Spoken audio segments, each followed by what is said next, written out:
Hi guys, welcome back to August Love Story. My name is Artika. My name is Tommy. And today we are reviewing season 12, episode 9 of Married at First Sight. And this episode is titled 3 Little Words.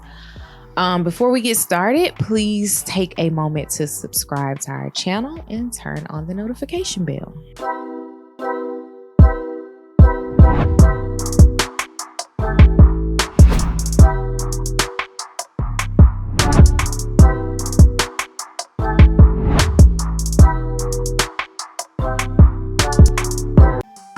So I'm gonna start with the boring couple first. All right, let's do it. And I mean, I'm not gonna say that they were like boring, but we didn't even see them until halfway through the show. That was Brianna and Vincent. Like, we saw their first little clip and then they disappeared. Yeah. So the first time we saw them was when the experts came and dropped off their little cards to discuss love. Right. So essentially they talked about, and I can't remember what the question was because it's not really all that important. But essentially they just asked them, how will you know that you're in love? And what are some things that you look for when you are in love? And at the ending of that conversation, I think they agreed that they are in love. Yeah, they both said it. I love you. How you say it? Te amo. Te amo. Yeah. So yeah, heart warm and fuzzy after the I love you moment. Yeah. So the next scene, with the two of them, Brianna was coming home, I guess, from work. And Brianna's mom had given them a chalkboard that said, "Welcome, Brianna and Vincent." And it's probably because she didn't know her daughter's last name. But Vincent said that he was going to try to help her learn Spanish because he wanted her to feel comfortable when they had family events. And his family is speaking mostly Spanish, but English is her native language and not Spanish. So he wrote 4 words on the board, which I was confused by what these, not what these 4 words were, but why those 4 words. Right. Because Go ahead. Because I think it was water, bed, bike, and I can't remember what the first word was. Oh, it was love. I think that's the last word, love. No, bike was the last word. Oh, I don't know. Because bike was why is bike on there?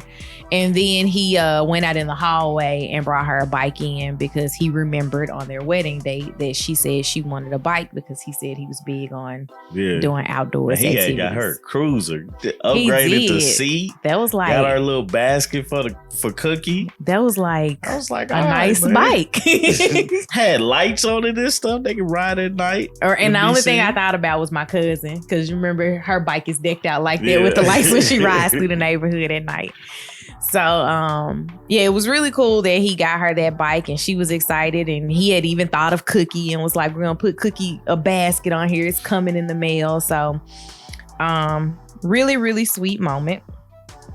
After that, the next time we saw them was essentially the last time we saw them, which was when they went salsa dancing. Mm-hmm.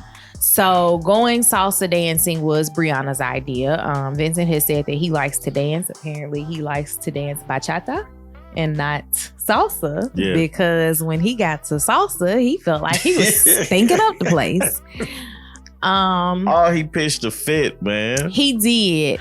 And this is something that we keep seeing with Vincent, is that, and I have to take a step back because I am not a person that does well with not doing things well. Yeah. Vincent is me in that same regard, or like me in that same regard. Can you get this right? And he had a tough time and he did not want to fail, especially since he had told her that he was, a good dancer. And that was Brianna's surprise to him, I think. Right, it was. Yeah. So I found that to be hilarious.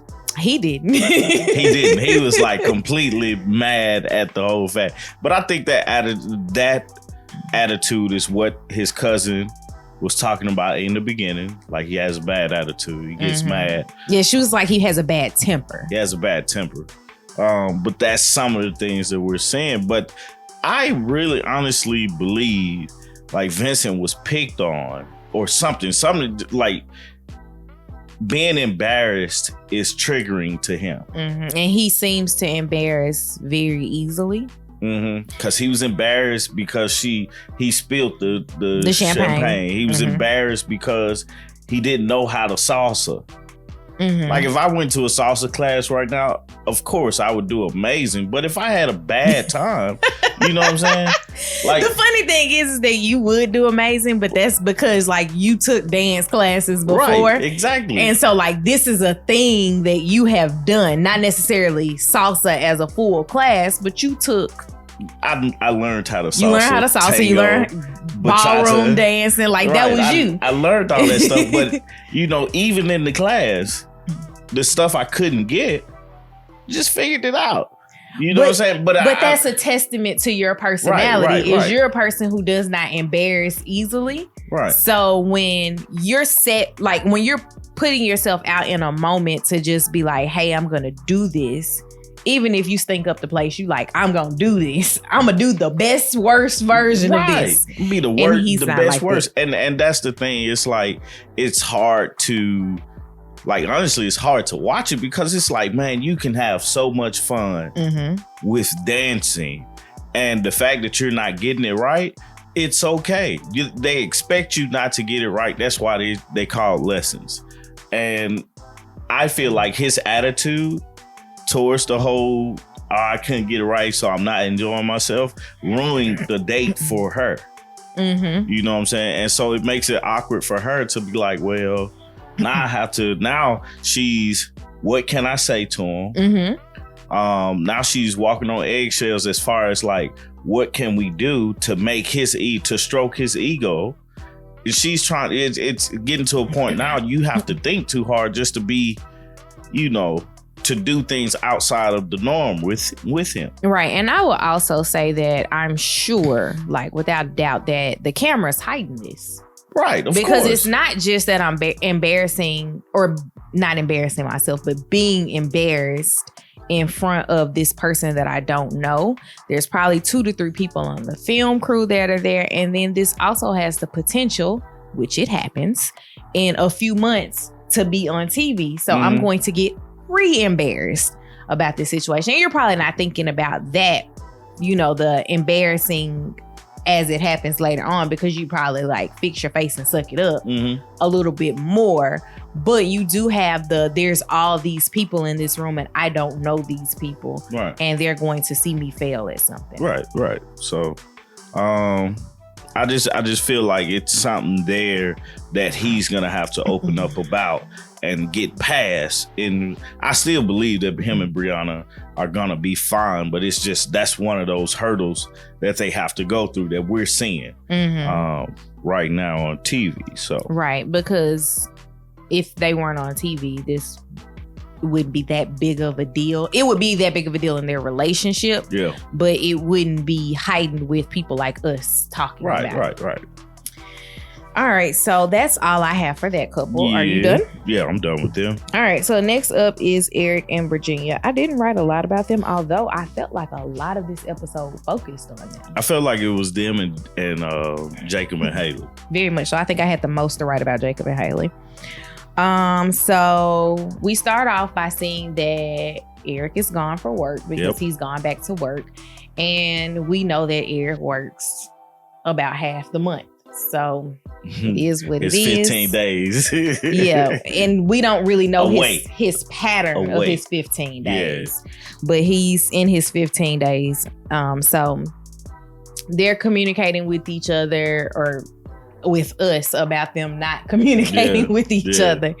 And then we see them meet up for the first time to go golfing. So she mentioned that she expected for him to communicate with her more because this has been something that he has been stressing since day one. Yeah. I was like, I don't know if it was day one, but definitely like ground zero. Right. Early on in their relationship. That he wanted her to check in. He wants her to do this. He wants her to do that. And then when given the opportunity to basically meet and exceed those expectations that he was giving to her for himself, he's not doing it. So she felt a little bit off, which I can see him not responding or sending her text messages as much, because if he's doing international flights, when is he gonna text her? Right. My pilot need not be texting people while he flying this plane. Right, exactly. But if he's doing short trips, you know, Atlanta to New York, that's a 2-hour flight. You could text me every few hours. But I still, when she said it's not what she expected. Now let's look at it from this standpoint. Virginia felt like she texted him enough. Otherwise, she would have done more. He didn't feel like she communicated with him enough. Right. So for her to feel like he did not communicate with her enough means that he did less than what she did. So if he's doing less than what she did, how can he expect her to do more than what, you know, to text him? It's a double standard. Absolutely. Yeah. Oh man, it's awful. I'm like, bro, like you asking her or you requesting her to do one thing, but you're not doing it. Right. So that's bad leadership. You know what I'm saying? So how do you expect her to be like on board with the way you want her to communicate, but you can't communicate that same way? And his rebuttal to the whole, because she brought it up to him, and his rebuttal was, well, this is my job. It's my job. But it's like the same thing could be said for her, because he wanted her to text like every 2 hours or something like that. Right, he brought that up. If she's at work, that's her job. Yeah. And her job is not any less important because it pays less money. But like for the example that was used, or what happened basically, when she went out of town, she went on for a wedding. She went for a wedding. So it wasn't for her job. So now he's, oh, you need to text me, you need to call me, we need to communicate all this time. And I would expect, and I had a problem with that the whole time. But I would expect not to talk to you as much going out of town for a wedding. Right.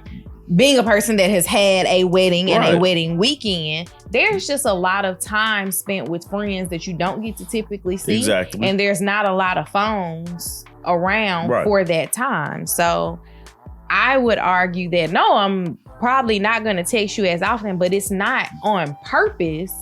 It's literally I'm doing something else. Like, it's kind of like how people are like, don't miss the event, trying to take a picture of the event. Yeah. It's like, I don't want to miss what's going on because I'm texting you. Yeah. And I feel like it's a bad double standard on his end, just because it's like you're requesting her to do certain things that you're not doing in return. Right.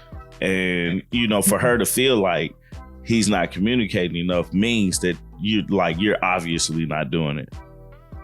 Because apparently she wasn't texting you. But anyway, they just got to get better at doing that, man. So right. So the next thing that I wrote was that the experts gave them their activity about love, and they basically went through the conversation about him feeling like his parents had the perfect marriage, and that is what he aspires for, and her saying that she never had a great example of love and marriage until her sister got married, because her parents weren't great at it, like either way. Her mom and dad weren't great together. Her dad wasn't great with her stepmom, and I think her mom got remarried too. I'm not really sure, but they weren't great together or apart or whatever. But she's like, I really got to see love and the way that it's supposed to be in its purest form with my sister, and I want something like that. Yeah. And I think that there's hope for them to have that type of love that they aspire for. But I also think that it's, I don't want to say it's going to be far-fetched, but they're both going to have to give more. Yeah.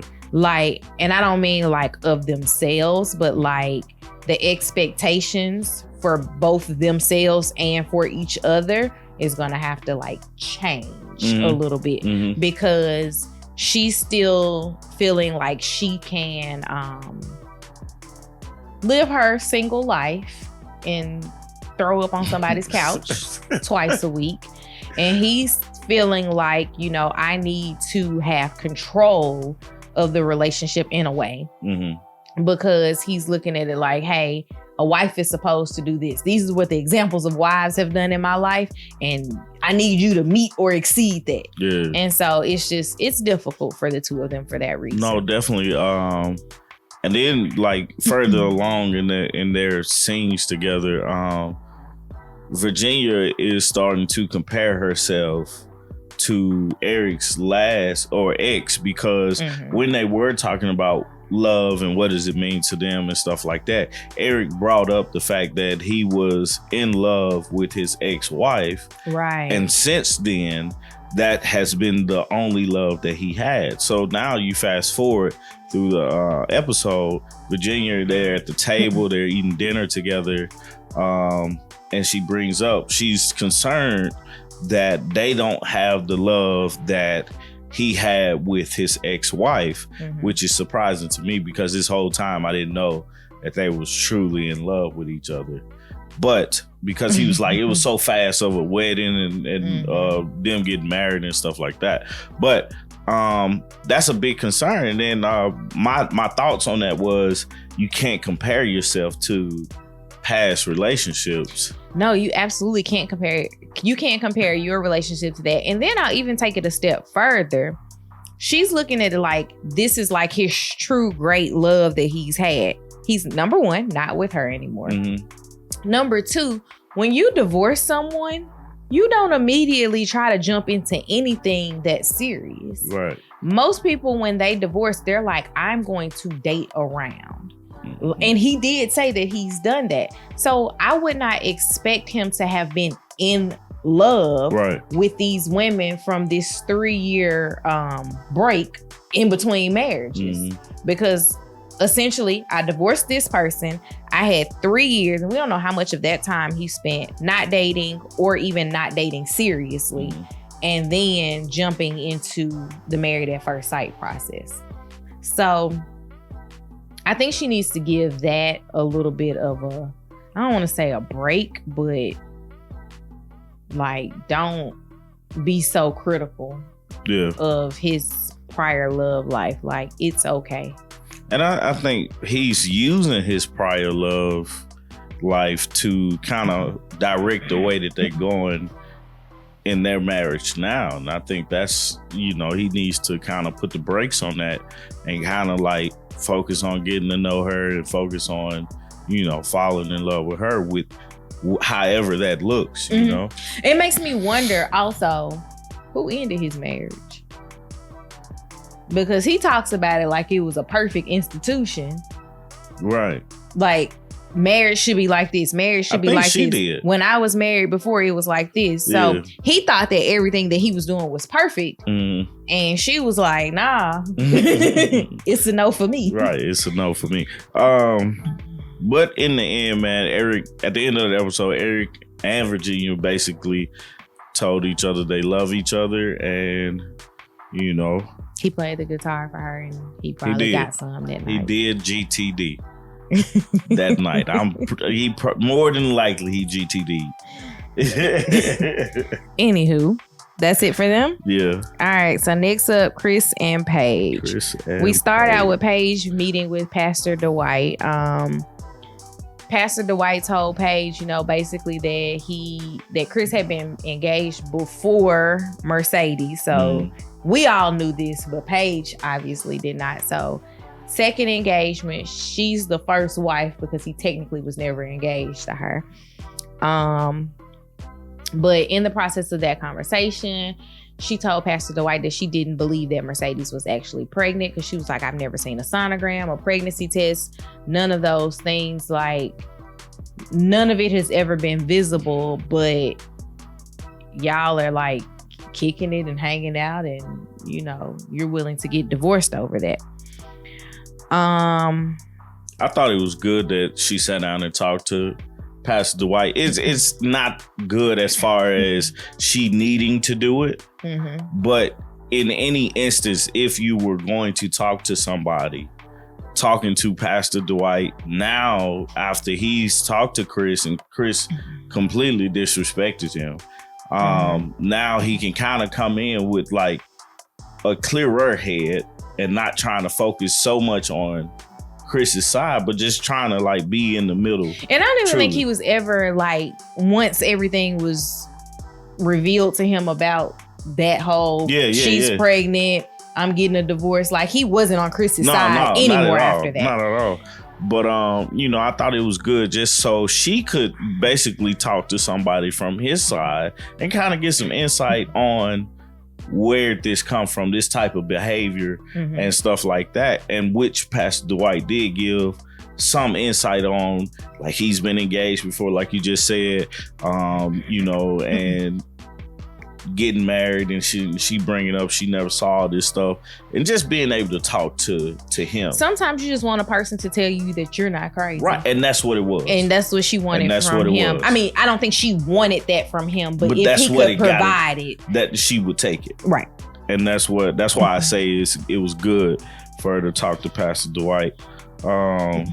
Next thing I wrote was that they went to everybody met up at Jake's. Yeah. To go to the, what do they call it? A dog beach? Yeah. I haven't looked up dog beach to see why it's called that, but yeah, Paige came by. Everybody except Chris was there. Chris and Eric. No, Eric was there. Vincent, that's who it was. Champagne Vinny wasn't there. Champagne Vinny was at work, and Chris was obviously not going to be invited. So Paige at the cookout, Paige basically, we're gonna call it a cookout. I don't know what else. They had food. It was a pool party. That's what it was. They had food from Zoe's kitchen. Yeah, it was a pool party. So Paige shows up at the pool party. She sits down with the girls and tells the girls that Chris reached out to her wanting to sit down and talk. Brianna does her confessional and was like, I hate to see my friend just going through this and not, and it's not going anywhere. She just running in circles. And pretty much everybody else was like saying the same thing too. Like, how do you feel about this and stuff? But Paige gave an answer that I was like, why? Which answer? She was like, I think Virginia asked her, how does she feel about like eliminate all the things that's happened, like eliminate the baby, eliminate the restarts, Chris as a person. How do you feel about going, about the relationship and going forward? And she was like, if God puts it that way or puts it in our heart to do it. And see, I thought what she was saying, and maybe I missed part of this, but I felt like what she said in that moment was if God placed it on her heart to actually meet with Chris. I didn't. That was not what I was taught. That's what I heard. Now, we might both be wrong. Yeah, possibly. But that's what I heard. But it was just basically, I was like, okay, if God placed it in your heart to, get back with this guy or start talking to this guy, then what if the behavior doesn't change? Because the fact of the matter is, the behavior is there. You already don't feel like you should be treated this way, but yet and still you still allow it. Then they meet. They sit down and meet. She walks away. I don't know what this meeting was about. Like, the first thing I said, nobody knows. I was like, what do you want, Chris? Like, he basically started the meeting off saying, nothing has changed since last week. What are we here for? Why are we here? If nothing has changed since last week, Chris, what are we doing this for? What are we doing this for? And then he goes into his whole spiel that he's afraid of somebody taking care of it, raising his child. He's afraid of falling in love or afraid of this working or something like that. And my thought process is, if you want to be a part of your child's life, you're able to be a part of your child's life. Most of the time it comes from a point in time where a man makes a decision that I just don't have time for that, or that's just something I don't want to do. But if you want to be a part of your child's life, you're going to be a part of your child's life. What do they say? Come hell or high water. Right. Right. That's a right for you as a dad. Mm-hmm. Trust me, I know. I just felt like that was an excuse. Oh, you know it definitely was. And at this point, it's like, for me, it's like rotten. Like, stop treating this woman this way. You already know that you can manipulate words and manipulate her thoughts and her processes in this whole process. Stop treating her this way. There has to be money manipulation. As we decided about 3-4 weeks ago, Paige is here for the money. Chris is obviously also here for the money. So they're just dragging this out to be here for the money. And they're taking us on this roller coaster ride. I am tired. That is literally the last thing that I wrote was, I'm tired. At the ending of their little meetup, they decided to start over for the 1 millionth time. This is like record of starting over in a relationship. I've never seen a relationship, not on Married at First Sight, in general. I have never seen a relationship start over this many times. Like, I am tired. In a matter of 20 days. 20 to 22 days. Like, tired. Married at First Sight is going to have to vet they people better. Like, we need some lie detector tests to make sure you don't have no secret family, no baby mamas or anything, because I am tired of them. And we see that they do continue on in next episodes, but we ain't got there yet. Man, my question is, what reason do you reset and try again with him? Like, besides, no, like let's eliminate the money part. Mm-hmm. Let's eliminate that part there, because that's the only reason I can say, okay, well, that's what they're there for. But other than that, what reason do you restart or reset? I would have no reason to restart or reset with Chris at all. Chris has been nothing but disrespectful to her since the beginning. Like, we might take it as what it is. People are like, oh, Chris is just honest. No, he's not. He is disrespectful. He is immature, and he is annoying. Right. Like it's crazy. Period. It's crazy. At the beginning, we, in the previews, they show, oh, it's a bait. Somebody got pregnant, from outside of the marriage, and it's all juicy. But now that we're in it, we're like, it's draining. I just want you to go away, man. It is draining. Like, I could not have been Paige's friend right now. Nah. Like, I would have been like, girl, don't tell me nothing else about anything that's going on in your life right now. I am tired. That's how I feel. Like, I feel like we're telling Paige at this point. I know, they probably broke up. That's my guessing at this point. But prayer.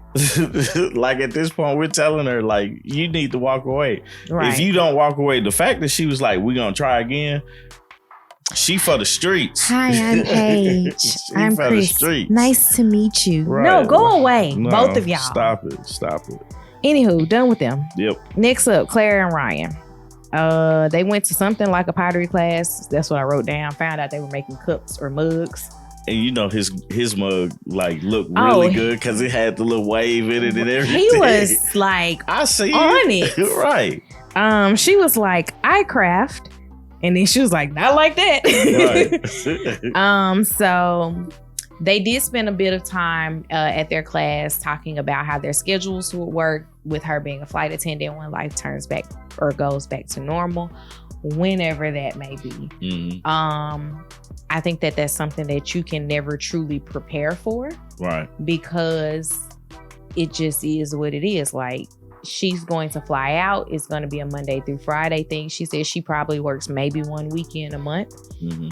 So he'll still get to have his regimented times that he does things, but she'll be gone. Right. They'll essentially be the inverse of Eric and Virginia. Vodka. Yeah, a little vodka. So next time we see them, the experts were giving them the activity to talk about love.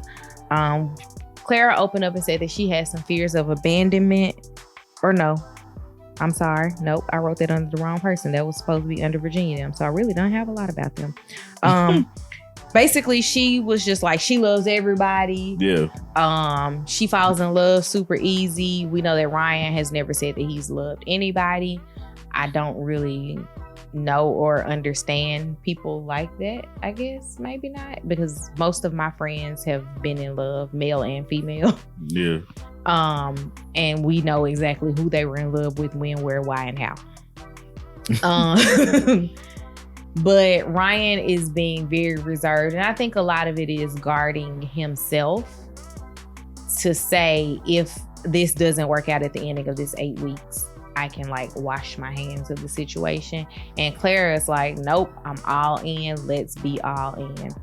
So they discuss love languages. Ryan did actually hear her when she was talking about her love language, and he ended up taking her on a donut date. Donut dinner. No, donut dinner. Yeah, it was a dinner, well, it was a date, but it was at dinner time. So he had a little spread for her of mini donuts, and he let her go through and try all of them.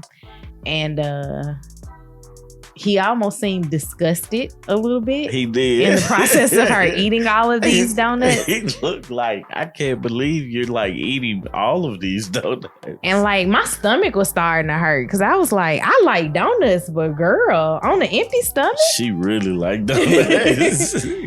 And so he gave this whole long speech. I can't remember what they were talking, like how they got to this speech, but he gave a whole long speech about things being predetermined in his life by the ancestors and, the people before him that have guided the path of before Ryan Oubre was even thought about.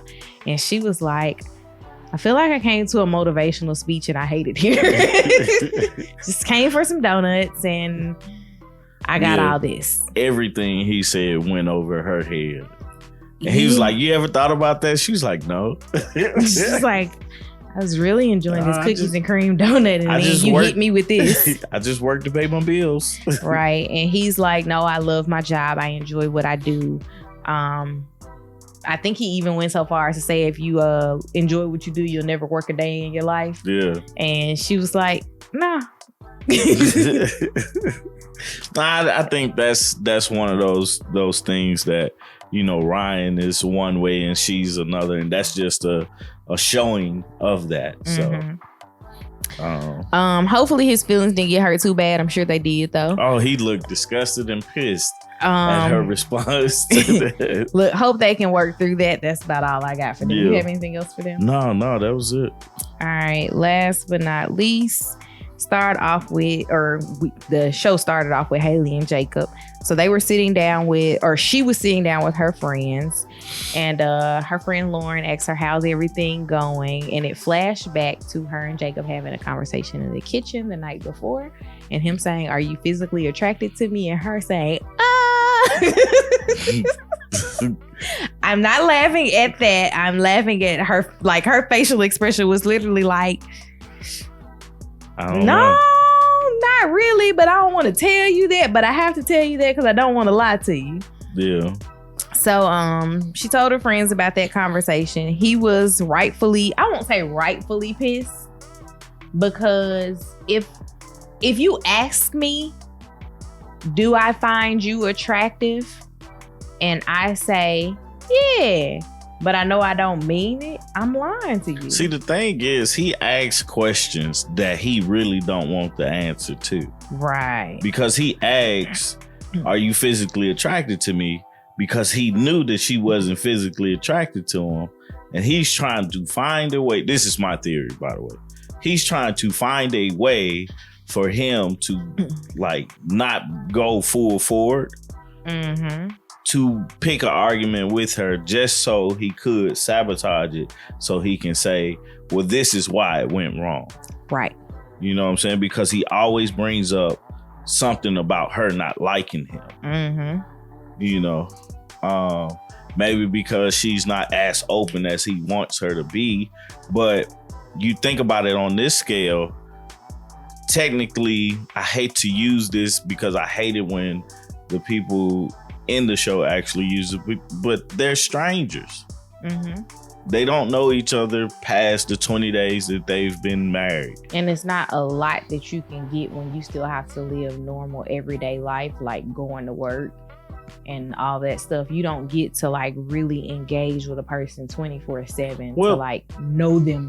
Well, I'm gonna say that because they live together, you get to know a person a little bit faster than you would if you guys were just dating and going home. But I would argue that you use your representative. But what my butt to that is, but when you're arguing, majority of the time spent that could have been focused on what's your favorite color, what food do you like, let's go out on the date, let's do this, do you like to do that, time spent doing that, you've wasted.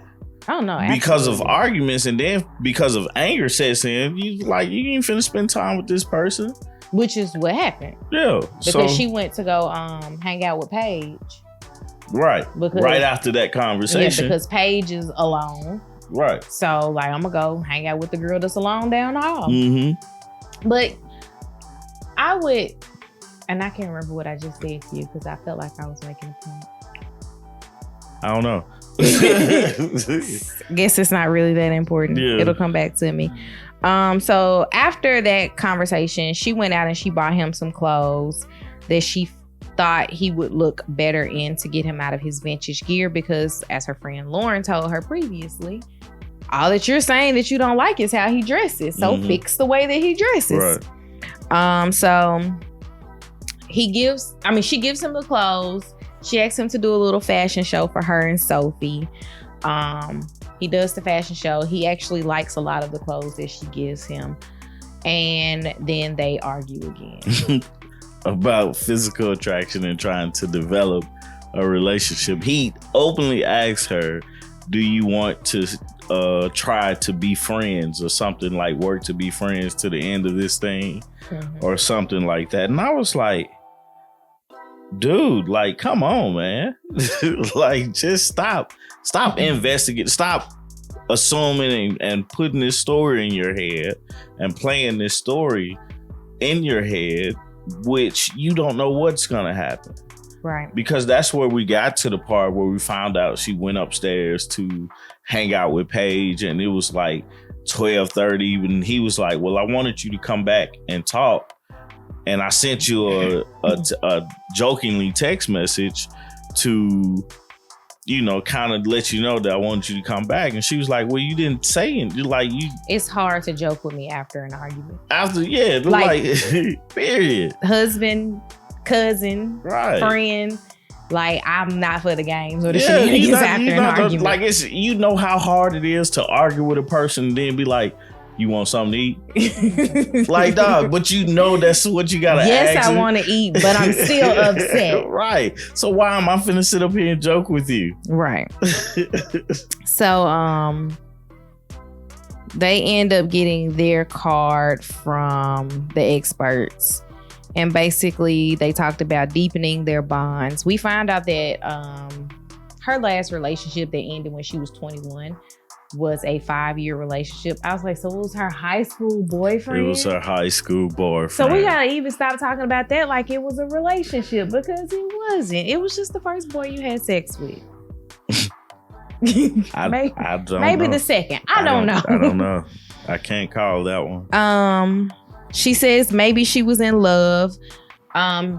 Jake did make a very valid point that, you know, he believes that she was in love and that that relationship wounded her very deeply because she is super guarded because of it, because she has gone 7 years without a relationship since ending that relationship. Right. So he's like, you know, you need to work on some of that trauma that you got surrounding their relationship.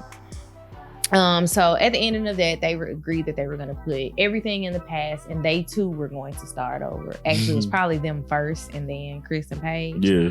But they said that they were going to start over and try to work on things and be light and not be so serious. And I'm like, y'all have the most serious commitment that you can have with another person, and that is marriage.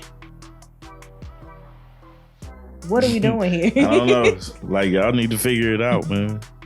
So that's when we find out that they were having the pool party at Jake's house. Haley discovered the gym.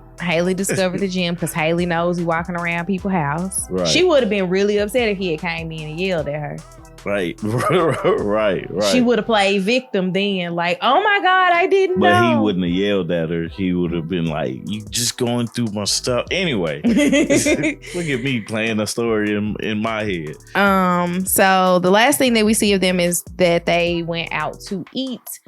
They talked about her allergy of soft shell crabs when she was in Australia, but she was going to give it a twirl again here in the US, make sure that she wasn't going to die from them. And then they had the conversation about traveling, and he wants to go to Prague.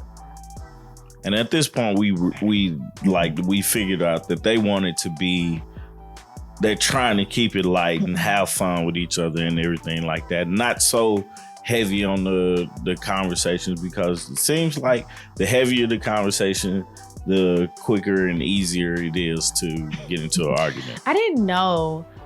Are you physically attracted to me? Was a heavy conversation. Like, I guess it's only heavy when I'm not physically attracted to you. Exactly. But he did, like, still though, man. I think he knew that, or he had an inkling. That's why he asked.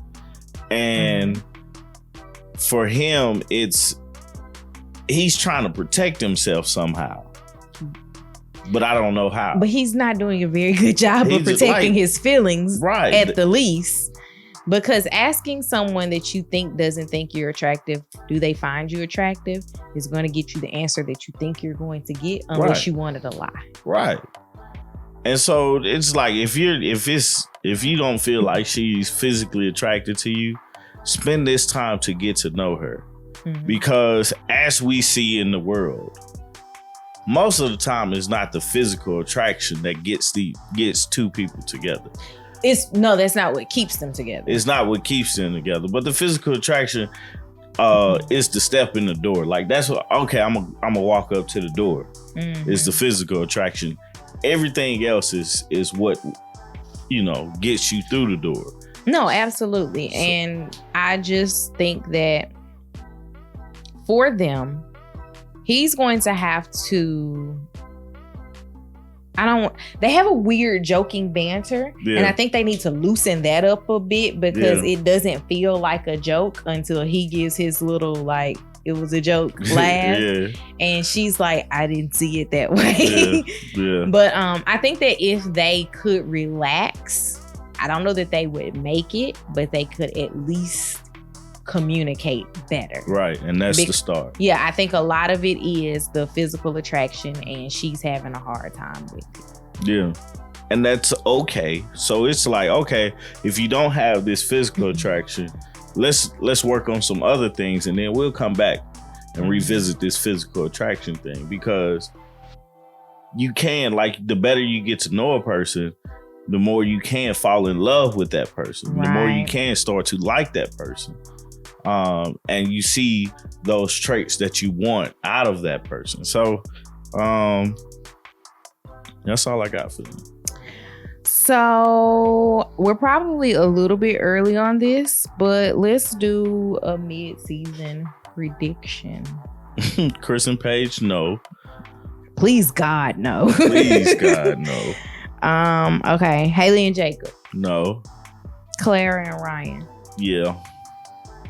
We already did Chris and Paige. Eric and Virginia. Yeah. Brianna and Vincent. Yep. I'm gonna say no on Clara and Ryan. I'm gonna take that one back. Ryan's the issue. Yeah.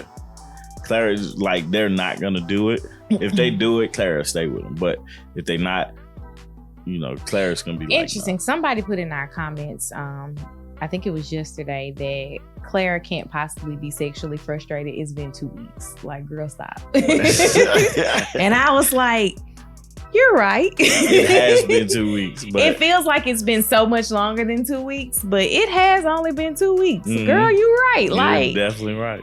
Like, stop. She was sexually frustrated beforehand. Right. She was coming into this thing knowing that Her man was gonna give her the meats. Man, I'm walking in. He black. Yes. No, I think maybe Ryan say no to her based off of this conversation that they had tonight. You don't take me seriously, right? And I just can't do that. You don't take life serious, so I can't do that. You have no motivation. This is what you want to do for the rest of your life, to pay bills. Nah, I pass. All right, guys, give us your mid-season predictions. Who is yours? Oh, I was the same as yours. Oh, well, I said yes to Claire and Ryan, though you said no. So, yeah. And they're iffy with me, so I could bounce back and forth depending on the scene. I got you. Like at the beginning of the donut scene, it was a yes. At the end, and it was a no. Like, nah. So tell us your predictions for the rest of this season. Y'all tell me about somebody that's not Chris and Paige. I'm tired.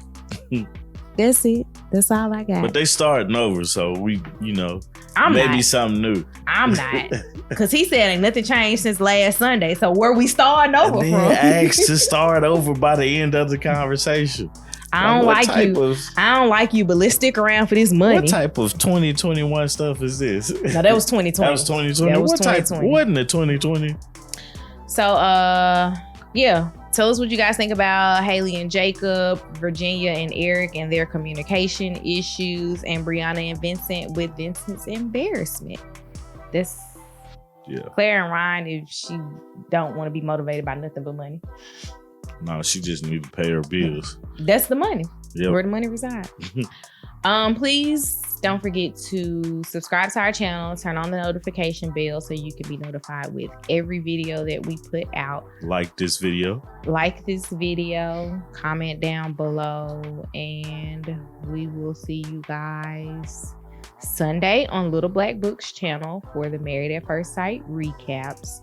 And then we missed yesterday's podcast episode, but we'll be back next week with a podcast episode on Wednesday. So we'll see you Wednesday, Thursday, Sunday. And Sunday. Bye, guys. Peace.